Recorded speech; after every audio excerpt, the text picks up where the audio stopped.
त्यो महाकालीमा तपाईले जुन सेतो पानी देखिराख्नु भएको छ त्यहाँ रातो हुन्छ। इन्डियन सेनाका सारा रगत त्यो नदी भएर बग्छ र त्यो नदी इन्डिया पुग्छ।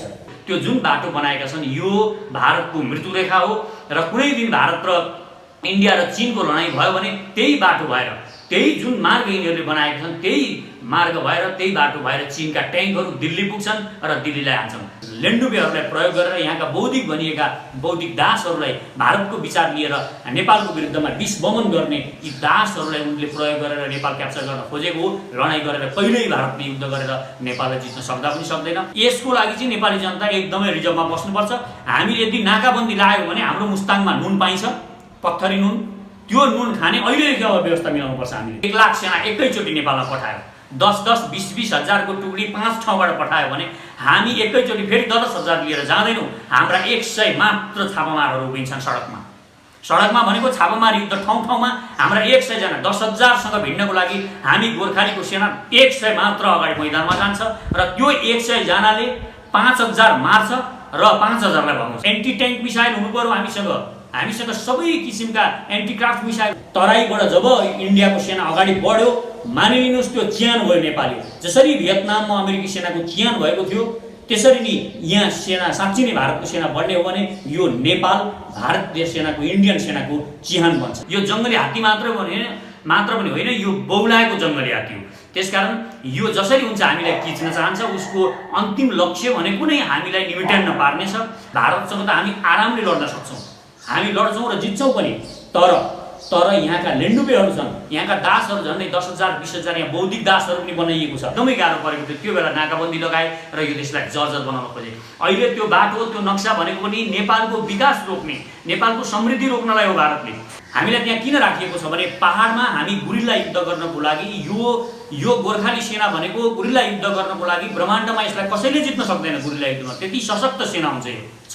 जस्तो तपाईँ फकल्यान्डमा हेर्नुहोस्, दोस्रो विश्वयुद्धको बेला फकल्यान्डमा अर्जेन्टिनाका त्यत्रो 10,000 सेना थिए तर त्यहाँ केही मात्र गोर्खा सेना गएर तिनीहरूलाई कसरी काटेका थिए।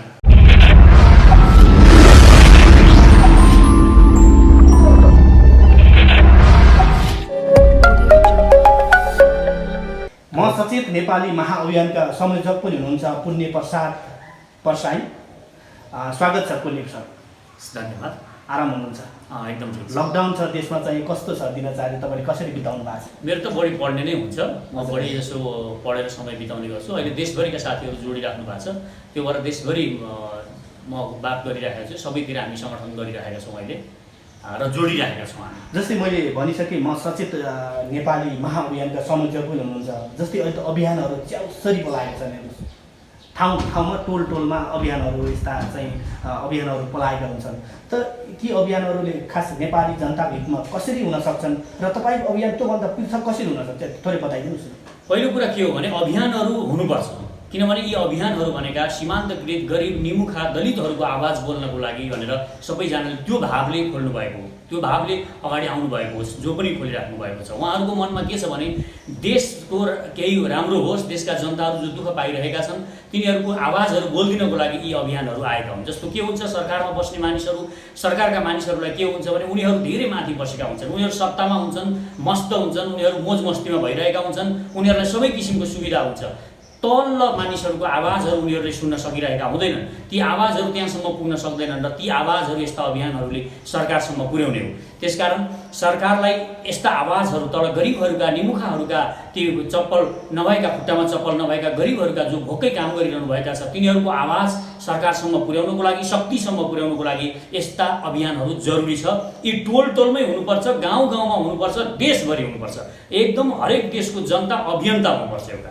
किनभने यसरी हामीले खुल्ला छोडिदियौँ भने नेताहरूलाई हामीले खुल्ला रूपमा हामी प्रजातन्त्र आयो भन्यौँ अनि त्यहाँबाट हामीले एउटा भोट हाल्यौँ, उनीहरूलाई खुल्ला छोडिदियौँ। यो कारणले गर्दा यो देशलाई भ्रष्टाचार र यो दलदलमा फसाए यिनीहरूले यहाँसम्म कि अब त देश बेच्नुसम्मको स्थिति आयो। देश पनि अब जोगिन्छ कि जोगिँदैन भन्ने स्थितिमा यिनीहरूले पुर्याए। त्यसकारण हामी हरेक जनताहरू सचेत भएर एक निगरानी गर्नुपर्छ। हरेक कुराहरूको निगरानी गरेको खण्डमा मात्र हामी यो देशलाई राम्रो बनाउन सक्छौँ। र अब हाम्रो कति फरक छ भन्ने कुरामा भन्ने काम तिनीहरूलाई तल पातालमा ल्याएर ठोक्ने काम गरिराख्नु भएको छ उहाँले। तर हामी चाहिँ जङ्गली हात्तीलाई हेरिरहेका छौँ।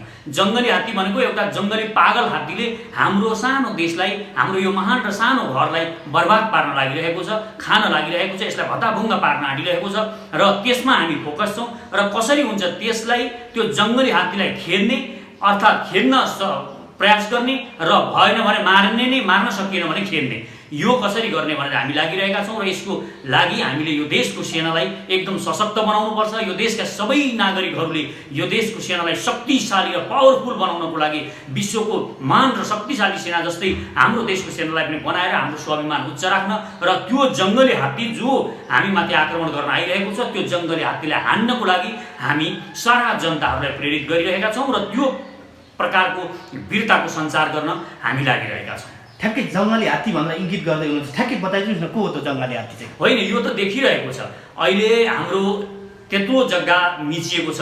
त्यो जग्गा जसले मिच्यो भारत, इन्डिया भनौँ, इन्डिया नै अहिलेको हाम्रो लागि जङ्गली हात्ती हो। यो जङ्गली हात्ती मात्र पनि होइन, यो बौलाएको जङ्गली हात्ती हो। त्यसकारण यो जसरी हुन्छ हामीलाई खिच्न चाहन्छ, उसको अन्तिम लक्ष्य भनेको नै हामीलाई निमिट्यान्न पार्नेछ, हामीलाई दबाउनेछ। त्यसकारण हामी हरेक जनतामा यो चेतना आउन जरुरी छ।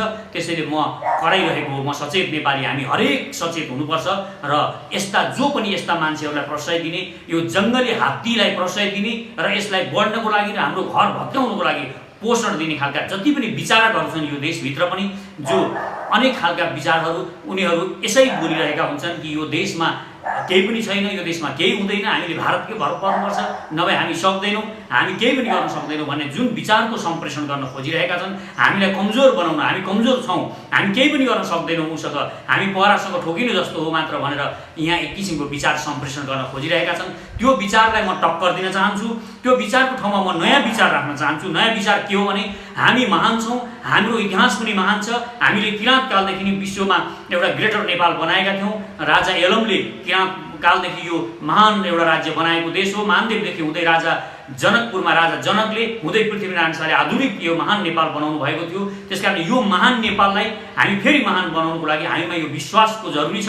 हामी महान छौँ, हामी संसारमा कुनै पनि मानिसले गर्न सकेको काम नेपाली जाति हामीले पनि गर्न सक्छौँ। संसारको कुनै देशले गरेको विकास हामी पनि गर्न सक्छौँ र संसारमा कुनै पनि देश शक्तिशाली छ, पावरफुल छ, त्यो जस्तो शक्तिशाली हामी पनि हुन सक्छौँ, किनभने हामी पहिला पनि थियौँ, अब पनि हुन सक्छौँ भनेर म यो किसिमको वीरताको सञ्चार देशभरि गर्न चाहन्छु र म हरेक देशको नागरिकहरूलाई भन्न चाहन्छु कोही पनि हामी कमजोर छैनौँ। हामी जहाँ छौँ त्यहीँबाट हामी भने जस्तो प्रगति गर्न सक्छौँ। हामी व्यापार गर्दैछौँ भने हामी उद्योगपति बन्न सक्छौँ, हामी धेरै राम्रो काम गरेर देखाउन सक्छौँ। हामी कलाकारितामा छौँ भने विश्वको महान कलाकार बन्न सक्छौँ, यहीँबाट बन्न सक्छौँ। त्यसकारण यो विश्वास हरेक नेपालीमा राख्नु पर्यो। यो विश्वासको सञ्चार गर्नको लागि म लागि परेको छु।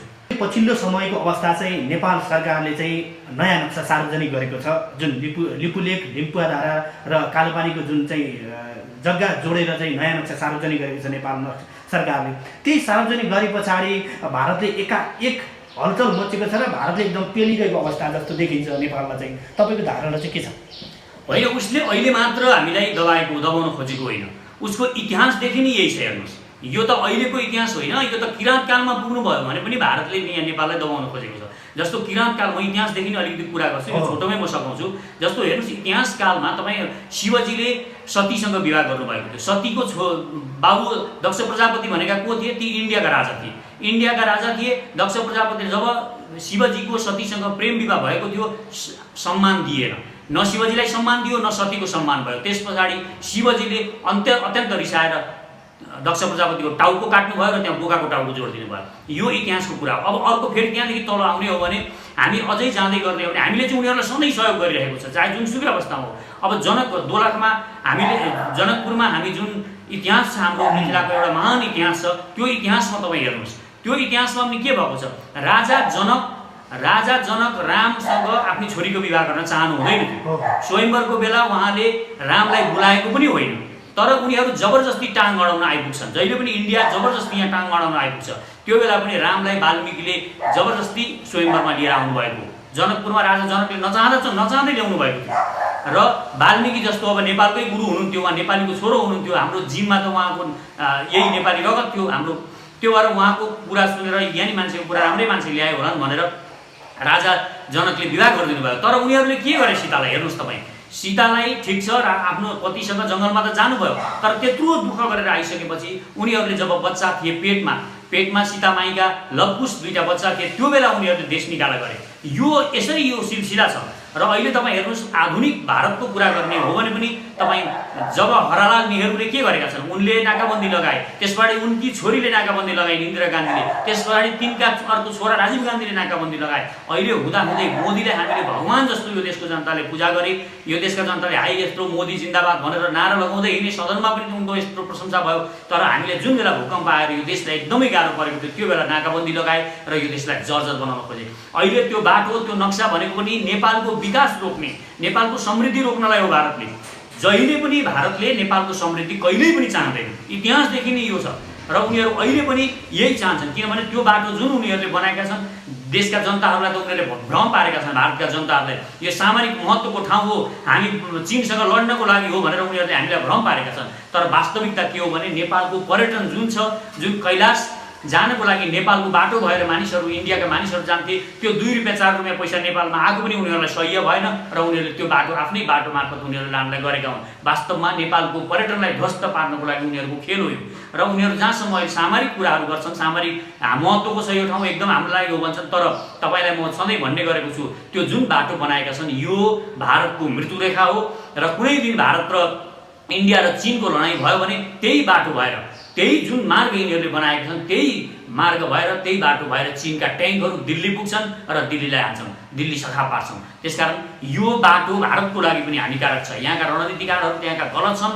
यो जे नेपालप्रतिको दबाब जुन सिर्जना गरिरहेका छन् र उनीहरू उल्टै भनिरहेका छन्। एउटा चरोलाई उनीहरू समाए जस्तो तपाईँले एउटा सानो भँगेरा हुन्छ, त्यो भँगेरालाई समाउनु भयो, समाएर त्यसलाई दबाउन थाल्नुभयो मार्नको लागि भने त्यसले चिची गर्दै तपाईँलाई यसो ठुङ्गे जस्तो गर्छ, गर्दैन? ठुङ्छ नि त। त्यो ठुङ्गेको कुरालाई उनीहरूले प्रलयमा महान मानिरहेका छन्। यो हामीलाई ठुङ्गो, हामीमाथि आक्रमण गरौँ भनेका छन्, उनीहरू मार्न खोजिरहेका छन्। त्यसकारण हामी मर्दैनौँ। हामी आजसम्म जिन्दा रहेको, हामीसँग 3500 वर्षको उनीहरूको भन्दा त्यति पुरानो इतिहास छ। जुन समय इन्डियाको नक्सामा, यो विश्वको नक्सामा इन्डिया भन्ने देश थिएन, त्यो बेला हामी सगौरव यो विश्वमा बाँचेको जाति हौँ नेपाली जाति भनेको। त्यसकारण हामी दब्नेवाला छैनौँ। जति दबाए पनि, जति दबाउन खोजिन्छ त्यो त्यति नै डरलाग्दो गरी विस्फोट हुँदै जान्छ। यो हामीलाई थाहा छ र हामीले 100 भन्दा बढी महान युद्धहरू पनि लडेका छौँ। हामीसँग यो विश्वास छ, यो क्षमता छ र हामीले जितिआएका पनि छौँ। र कोहीसँग पनि लडाइँ गरे यो पहाडमा, यो हिमालमा गोर्खालीहरूलाई ब्रह्माण्डमा कसैले पनि हराउन सक्दैन र यो भारतले पनि नसोचे हुन्छ। यो हामीलाई दबाउने भन्ने जुन सोच छ, यहाँका केही लेन्डुबेहरूलाई प्रयोग गरेर, यहाँका बौद्धिक भनिएका बौद्धिक दासहरूलाई भारतको विचार लिएर नेपालको विरुद्धमा विषबमन गर्ने यी दासहरूलाई उनले प्रयोग गरेर नेपाल क्याप्चर गर्न खोजेको हो। लडाइँ गरेर कहिल्यै भारतले युद्ध गरेर नेपाललाई जित्न सक्दा पनि सक्दैन।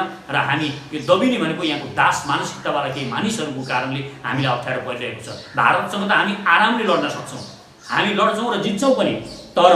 तर यहाँका लेन्डुबेहरू छन्, यहाँका दासहरू झन्डै 10,000 20,000 यहाँ बौद्धिक दासहरू पनि बनाइएको छ। तपाईँको पत्रकार मिडियामा जम्मै ठुला मिडियामा पनि यिनैका दासहरू छन्। ती लेख्ने विचारहरू दिनेहरू यिनीहरूकै दासहरू बनाएको छ। उनीहरूकै पैसा खाएर लेख्छन्। जसरी हुन्छ उनीहरू नेपालीलाई डोमिनेट गरेर भारत महान हो भनेर लेख्ने गर्छन् र भारत महान भारतसँग कहाँ हामी लड्न सक्छौँ, यो हामीले मिल्नुपर्छ, हामीले यसो गर्नुपर्छ भनेर हामीले अर्थी उपदेश दिन्छन्। यस्ता अर्थी उपदेशका पछि हामी लाग्दैनौँ। हामीले भारतसँग एकचोटि डरलाग्दोसँगले टक्कर गर्न जरुरी छ र हामीले त्यो लट्टाई जुन हामीले उसलाई हातमा दिन खोजिरहेका छौँ, त्यो लट्टाईबाट धागो चुडाएर हामी स्वतन्त्र हुन जरुरी छ, चाहे हामी जस्तो सुकै अवस्थामा किन रहौँ। जस्तै यही कुरामा तपाईँले चाहिँ भारतसँग लड्नुपर्छ, भारतसँग हामी लड्न सकिन्छ भन्दै हुनुहुन्छ। तर भारतीय मिडियाले के भनिरहेका छन् भन्दा चाहिँ हामीसँग 14 लाख सेना छन् र नेपालीसँग चाहिँ 95,000 मात्रै सेना छन् भनेर चाहिँ भारतीय मिडियाले एकाएक चाहिँ एउटा त्यो पेलिरहेको अवस्था छ। अनि कसरी लड्न सक्ने सम्भावना देख्नुहुन्छ तपाईँले? हेर्नुहोस्, अहिले यिनीहरूले नबुझेको कुरा के हो भने अहिले कश्मीरमा हाम्रो गोर्खा आर्मीलाई किन लगेर राखेको छ यिनीहरूले नाथुलामा किन राखेका छन्, लद्दाखमा लगेर हामीलाई किन राखेका छन्? यिनीहरूलाई यो थाहा छ कि छैन यो ज्ञान? हामीलाई त्यहाँ किन राखिएको छ भने पहाडमा हामी गुरिल्ला युद्ध गर्नको लागि, यो गोर्खाली सेना भनेको गुरिल्ला युद्ध गर्नको लागि ब्रह्माण्डमा यसलाई कसैले जित्न सक्दैन। गुरिल्ला युद्धमा त्यति सशक्त सेना हुन्छ छ। जस्तो तपाईँ फकल्यान्डमा हेर्नुहोस्, दोस्रो विश्वयुद्धको बेला फकल्यान्डमा अर्जेन्टिनाका त्यत्रो 10,000 सेना थिए, तर त्यहाँ केही मात्र गोर्खा सेना गएर तिनीहरूलाई कसरी काटेका थिए। जहाँ पनि पहाडको युद्धमा हामीलाई संसार ब्रह्माण्डमै कसैले हराउन सक्दैन। यो त्यति शक्तिशाली सेना छ। हामी के गर्छौँ? उनीहरूका 14 लाख सेना छन्। हामीले कसरी लड्नुपर्छ यो पनि म बताउन चाहन्छु नेपाली जनताहरूलाई, नेपाली नागरिकहरूलाई म भन्न चाहन्छु, तपाईँहरू विश्वासमा रहनुहोस्, कन्फिडेन्समा रहनुहोस्। हामीसँग किन शक्ति छ र हामी कसरी लड्नुपर्छ भन्ने कुरा पनि म बताउन चाहन्छु। जस्तो हामीले लड्नु पर्यो भने हामीले लडेका पहिलाका लडाइँहरू हेरौँ। हामीले सिन्धुलीगढीमा कसरी लड्यौँ, हामीले बुटवलमा कसरी लडेका थियौँ अङ्ग्रेजसँग, त्यहाँ हामीले छापामार युद्ध गरेका थियौँ।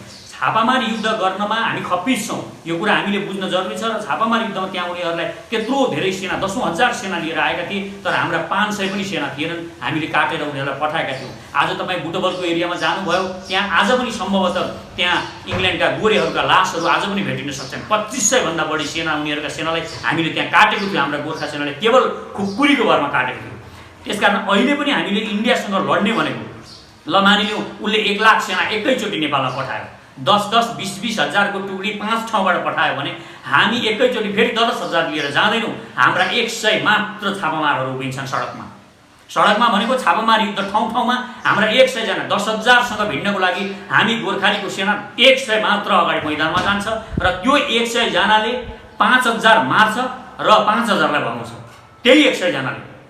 हेर्नुहोस्, यो शक्ति यसरी हामी लड्ने हो। हामी उनीहरूको जस्तो गोडा 10 ट्याङ्क ल्याएर यहाँ ट्याङ्क छिराएर लड्नेवाला छैनौँ। तराईबाट जब इन्डियाको सेना अगाडि बढ्यो, मानिलिनुहोस् त्यो चिहान भयो नेपाली। जसरी भियतनाममा अमेरिकी सेनाको चिहान भएको थियो, त्यसरी नै यहाँ सेना साँच्चै नै भारतको सेना बढ्ने हो भने यो नेपाल भारतीय सेनाको, इन्डियन सेनाको चिहान बन्छ। त्यसकारण यो उनीहरूले बुझेका छैनन्। किन कश्मीरमा उनीहरूलाई हामीले सुरक्षा गर्न सकेका छौँ भने हामी योद्धा छौँ, हामी छापामार युद्ध गर्न खप्पिस छौँ र हामी पहाडमा डरलाग्दो गरिरहेछौँ। फेरि त्यसकारण हामी कश्मीरमा उनीहरूले राखेको हो। यो मनोविज्ञान उनीहरूले बुझेका छैनन्। हामी त्यहाँ किन छौँ उनीहरूलाई थाहा छैन। यस्ता मिडियाका यी 2 पैसे मान्छेहरूलाई त्यो भित्री कुराहरू केही पनि थाहा हुँदैन। त्यसकारण यिनीहरू त्यस कारणले बोलिरहेका छन्। तर हामी ओजस्वी छौँ। म आम नेपाली नागरिकहरूलाई भन्न चाहन्छु, पहाडमा हामी हरेक नेपाली, एउटा नेपाली एउटा ढुङ्गो बोकेर एउटा बच्चाले पनि एउटा इन्डियनलाई मार्न सक्छ। यो म विश्वास दिलाउन सक्छु। र हाम्रो स्वतन्त्रता हामी आफू मरेर होइन, हामी मारेर जोगाउँछौँ। यिनीहरूलाई मारेर हामी स्वतन्त्रता जोगाउन सक्छौँ यदि हामीमाथि आक्रमण भयो भने। र यही किसिमको शक्ति पनि अब हामीले सञ्चय गर्न पनि जरुरी छ। अत्याधुनिक हतियारको पनि हामीलाई जरुरी छ। त्यसकारणले यो पनि सरकारले ध्यान दियोस् र नेपाली सेनालाई सशक्त हतियार पनि उपलब्ध गराओस् र यो विश्वास पनि जनतामा जगाउन जरुरी छ। र जनताले अहिले सबैले एउटा विश्वास क्रिएट गरेर अगाडि बढ्न जरुरी छ। र हामी जनताले शक्ति दियौँ भने हामी सङ्गठन गर्न सक्छौँ। भोलि यो सरकारले गरेन भने हामी गर्छौँ। यो सरकारलाई पनि अहिले शक्ति दिन जरुरी छ। किनभने हामीले यसरी बोलिदियौँ, हामी हरेक जनताले यसरी बोल्यौँ भने यो सरकारलाई पनि शक्ति आउँछ र यो भारतसँग शिर उच्चा गरेर बोल्न सक्छ। नभए यो सरकार लुते हुन्छ, हामीले उसलाई तान्न खोज्यौँ भने यो लुते हुन्छ, बोल्न सक्दैन। अहिलेको अवस्थामा यो जरुरी छ। त्यसकारण डराउने कुरै छैन। यसको मतलब तपाईँ भन्दै गर्दा चाहिँ अन्तिम युद्ध भनेको युद्ध नै गर्नुपर्ने भारतसँग चाहिँ कूटनीतिक पहल जरुरी पर्दैन भन्न खोजेको तपाईँले चाहिँ? यो कस्तो हो भने जरुरी कूटनीति त अब देश भएपछि कूटनीति त गर्नुपर्छ। हामीले त्यो किसिमका समस्या समाधानका उपायहरू पनि खोज्नु चाहिँ पर्छ। तर के चाहिँ सत्य हो भने उसले कुनै पनि कूटनैतिक समाधान चाहँदैन, उसले गर्दैन। किन ऊ शक्तिले पेल्न खोजिरहेको छ। पहिलो कुरा, म शक्तिशाली छु भन्ने उसलाई भ्रम छ। उसका दारा भाँच्ने गरी हामीले शक्ति यहाँ नगरिकन उसले हामीसँग वार्ता गर्दैन भन्ने मेरो थट हो। यो मेरो थटलाई अलिक गहिरो गरी बुझ्नुहोस् तपाईँ। पहिला नेपालको सेनालाई सशक्त बनाउनु पर्यो। तुरुन्त 1 वर्षभित्रमा नेपालको सेनालाई विश्वका महान खतरनाक वेपन्स दिनु पर्यो। हामी सरकारले, हामी जनता सबै मिलेर। त्यस पछाडि हामीसँग मिसाइल हुनु पर्यो, लामो दूरीका एन्टी ट्याङ्क मिसाइल हुनु पर्यो हामीसँग सबै किसिमका एन्टिक्राफ्ट मिसाइल हुनु पर्यो। सबै किसिमका वेपन्स हामीले राख्नु पर्यो। त्यो राखिसकेपछि उसलाई दबाब पर्छ, अनि मात्र उसले कूटनीतिक पहल, अनि मात्र मान्छ। हाम्रो अहिले मान्दैन। अहिले हामीलाई दबाएर जान खोज्छ। मेरा यति सेना छन्, हामी यस्तो, हामी मान्नेवाला छैनौँ, काला पानी यस्तो आइसायो वैसायो भनेर हामीलाई डर देखाउन खोज्छन्। हामी डराउनु हुँदैन। र एउटा कुरा के हो भने, फेरि म तपाईँको च्यानलबाट बताइन्छु, काला पानी भनेको एकदम दुर्गम पहाड हो। दुर्गम पहाडमा गोर्खाली सेना त्यहाँ गयो भने हामीले साँच्ची नै खुकुरी बोकेर र गन बोकेर हामी त्यहाँ गयौँ भने त्यहाँ 500 सेनाले, त्यहाँका 10,000 जति सेना छन् सबलाई हामी लखेट्न सक्छौँ। लखेट्ने मात्र होइन, आदिले हामी त्यहीँ मार्न सक्छौँ। त्यहाँ इन्डियन सेनाको रगतको होली बग्छ। त्यो महाकालीमा तपाईँले जुन सेतो पानी देखिराख्नु भएको छ, त्यहाँ रातो हुन्छ। इन्डियन सेनाका सारा रगत त्यो नदी भएर बग्छ र त्यो नदी इन्डिया पुग्छ। यसको लागि चाहिँ नेपाली जनता एकदमै रिजर्भमा बस्नुपर्छ। हामीले यदि नाकाबन्दी लाग्यो भने हाम्रो मुस्ताङमा नुन पाइन्छ, पत्थरी नुन। त्यो नुन खाने अहिलेदेखि अब व्यवस्था मिलाउनुपर्छ हामीले। मुस्ताङको नुन हामीले देशमा अब चलाउन थाल्नुपर्छ। हुन्छ, समय सम्वादको लागि धेरै धेरै धन्यवाद। धन्यवाद। यत्रो दुःख गरेर आउनुभयो, एकदम खुसी लागेको छ। यो विचारहरूलाई पुर्याउनमा तपाईँको पनि योगदान रहेको छ, यसको लागि धेरै धेरै धन्यवाद। हस् हस्, फेरि धन्यवाद।